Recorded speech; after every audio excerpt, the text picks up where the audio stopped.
Hello and welcome to Cooking the Books with Heather. Today I am planning to make soup tomorrow, which is not what this video is, but I'm going to serve it with some bread. And so I decided we're going to make the brown buns at Beauly. I looked up how to say it from the Outlander Kitchen cookbook.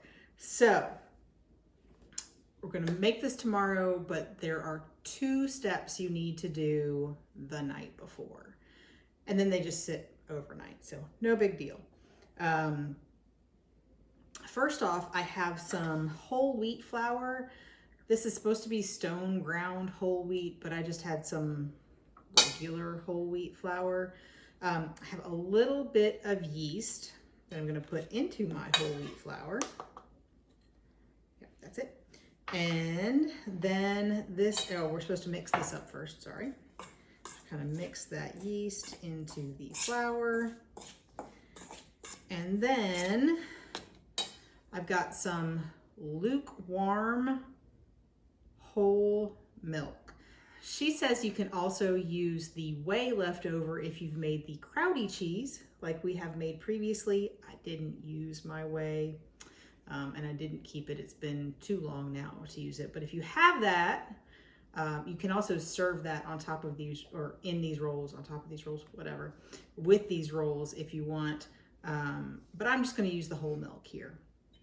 So I'm going to add the milk to the flour and yeast, and we're going to stir this up. And I expect that this will just kind of become a little bit bubbly overnight. The sugar in the milk will feed the yeast a little bit, and it will be a little bit like a sourdough starter, but not really sour, but you know, a little bit like that in that sort of texture. So there we go, and you can certainly smell the whole wheat flour there. Okay. That is all stirred up. I'll clean off the spoon later. And she also says to cover this with a plate and just leave it out at room temperature overnight. I'll see if I have a plate that will fit it. Otherwise, I'll do some plastic wrap loosely, but I think I'll have a plate that will fit both of these because both of these need that treatment for the overnight. So that is the more complicated step. This is rolled oats that she says to coarsely grind. There's a whole section in the book about grinding whole grains and nuts. And in that, she says that a coarse grind should take 3 to 5 pulses on a food processor. If you're using small amounts, you can also use a coffee grinder. Now this, you can kind of see there are some large pieces still, so you can tell that these are oats still, but there are also some smaller pieces. So I would call this a coarse grind. It is definitely not flour, but it is definitely not whole oats. And for me, I went about 15 pulses on my food processor, and I think that's good. I don't think it'll matter overly much if I ground them a little bit too much, or if you grind them a little bit too, not quite enough. I think it'll still be fine, because we're going to soak these in water overnight. This is just room temperature water, and I am just going to mix this up just to get it all sort of touching the water. And that is it for tonight. We're going to let these sit at room temperature, and we'll be back here in the morning to show you what we need to do next. So it's the next morning. Our 2 mixtures have been sitting overnight, probably something like 13-ish hours at this point, because it's almost not morning yet, but that's okay. We're ready to put together the dough, and I have the rest of the whole wheat flour already measured in the bowl of my stand mixer. You can mix this by hand and knead it by hand. But I'm going to take the shortcut that she actually describes in the book and use my stand mixer because I hate kneading bread. So we have the whole wheat flour. We're going to add the rest of the yeast in the recipe, some kosher salt, and we're just going to mix this up on low speed just to sort of mix it all up together a little bit. Distribute the yeast and the salt, and that's plenty. And now we're going to add all of the wet ingredients, which include this, which is called, I'm not sure if you can see that very well, whatever. This is called the pre-ferment, also called in the UK a sponge, in France a poulish or a pouliche, and in Italy a biga. So this is just the flour, and it had milk this time, although often that's just water, and just a little bit of the yeast from the recipe to sort of start the ferment. It gives you a little bit of a sourdough taste, but not exactly sourdough, but it sort of goes that way, lets the bacteria and the yeast sort of grow overnight. Anyway, I did some reading on that. And so we're going to add this, and it is sort of spongy. There's all the air from the yeast. There we go. And then in here we have the coarsely ground rolled oats that we just soaked in water overnight. So this also goes in here. I think that's just to make them a little bit softer, get them hydrated a little bit. So we have that.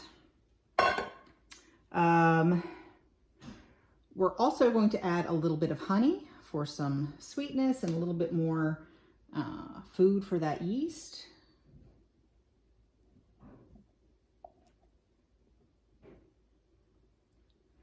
There we go. And yep, 1 egg here. So it's going to be a little bit of an enriched dough, but not much. Mostly breads don't usually have eggs. This one does. So we're going to mix this on low speed until it is sort of mixed thoroughly and it forms a rough ball. So let's see how that goes. Okay, haven't been mixing for long, but it's finally gotten all of the dry flour up off the bottom, and I'm going to call that done for this portion. And now I get to scrape all of this off as much as I possibly can. We're going to take the paddle attachment off, and there we go. We're going to switch to the dough hook, which I have, there we go, had around here somewhere. There we go. So she's, oh wait, I'm also supposed to scrape down the sides, sort of bring it all together a little bit. This seems like it's going to be very sticky right now, but as you knead it, it should get less sticky. Fingers crossed. All right.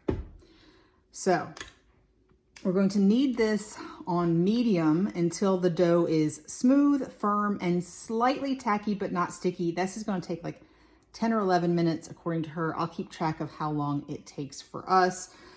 And we'll see you when it's all done, and I'll let you know how long.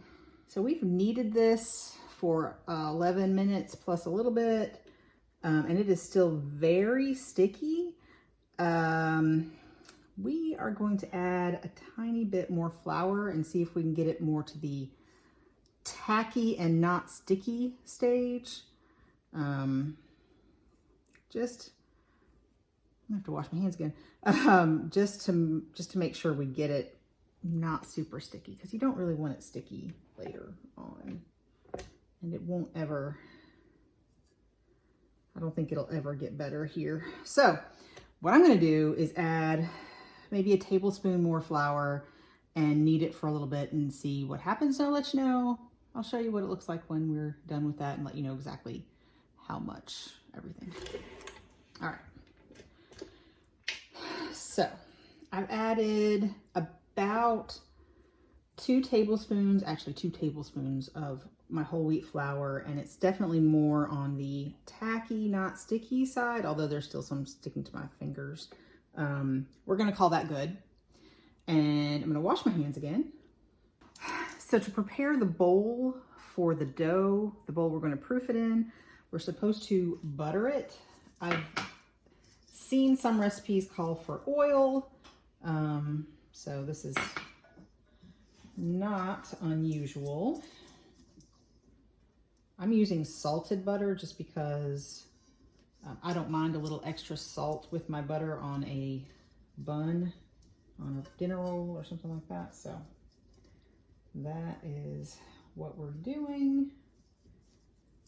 There we go. That's pretty well buttered. And we're going to use more of this melted butter later, so I'm just going to set this aside with the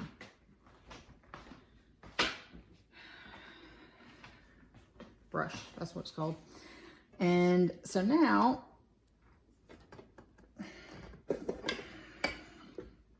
we're done with our mixer. We're going to take the dough, move this out of the way. So we prepared our bowl with butter, and now we're just going to put the dough in it. It's still kind of sticky, but we're gonna go with it. It's good enough. And we are supposed to, we are supposed to sort of turn this around in the bowl to get all of the sides covered with the butter. So now, we're going to set this aside. We're going to put a clean dishcloth on top, and we're going to let it rise for an hour and a half to 2 hours, or until it's doubled in size. She says a warm, draft-free place. I might have to put it in my, actually, it's not super cold today, even though it's winter. So I might try just leaving it out on the counter. If it doesn't seem to be rising very well, I'll use my proofing drawer. But all right, we'll see you in an hour and a half to 2 hours. Okay, our dough has been rising for a little over 90 minutes. It definitely has doubled. There we go. That's kind of cool. Oh, I'm going to keep this handy because we're going to keep the stuff we're not working with covered so it doesn't dry out, I guess. I'm going to lightly flour my work surface with some of this whole wheat flour. She doesn't say what kind of flour to use, but I figure since it's all whole wheat, might as well. And we're going to turn this out and divide it into 12 pieces, because this is going to make 12 buns. So I've got this bench scraper that I'm going to be using to help me divide it. 2 pieces.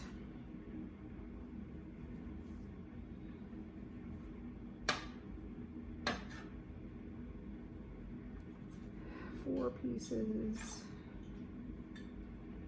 And then each one of these needs to be 3.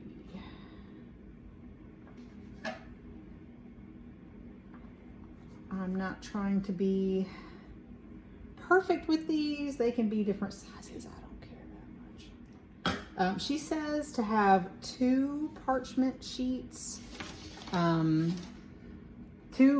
baking pans lined with parchment. I've got one ready.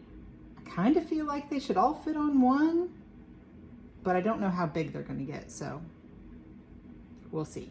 Yeah, I'm going to cover these with the same clean cloth. And now she says to draw the edges of the dough together, the corners, actually the edges, into the center to make a ball. There we go. And pinch that seam together. And then turn it over and roll it with your palm to make in a tight circle 5 or 6 times. I probably did more than 5 or 6 times there.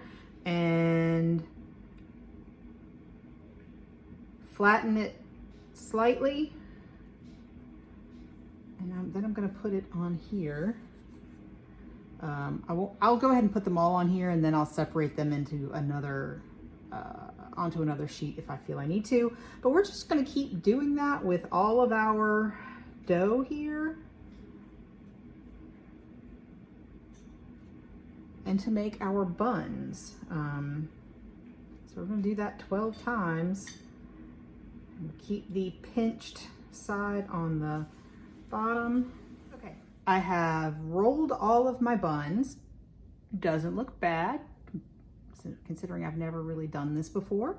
And I found that when the counter is not super floured, it rolled better. Instead of just slipping around, it stuck a little bit and rolled better. So not too much flour for sure.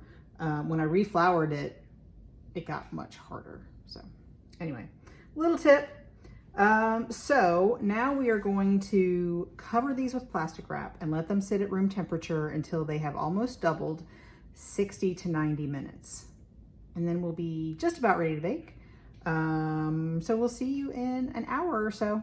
The buns have been proofing for an hour. They are definitely, I would say, doubled in bulk. And I'm going to use some melted butter and brush the tops with melted butter. If I need more, I'll go ahead and melt a little bit more.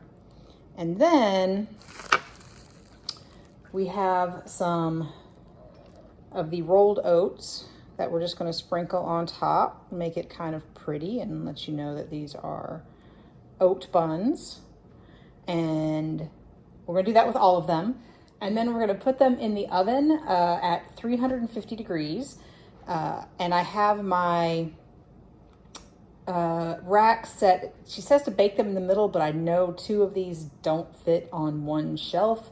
So I have my rack sort of lower middle and upper middle. And in the middle of our time, we're going to rotate them and switch them. So they'll sort of cook a little bit more evenly. And she says they will take 30 to 35 minutes and doesn't really, they're supposed to be golden brown and sound hollow when tapped on the bottom. So I'll let you know what they look like when they're all done and let you know how long they took.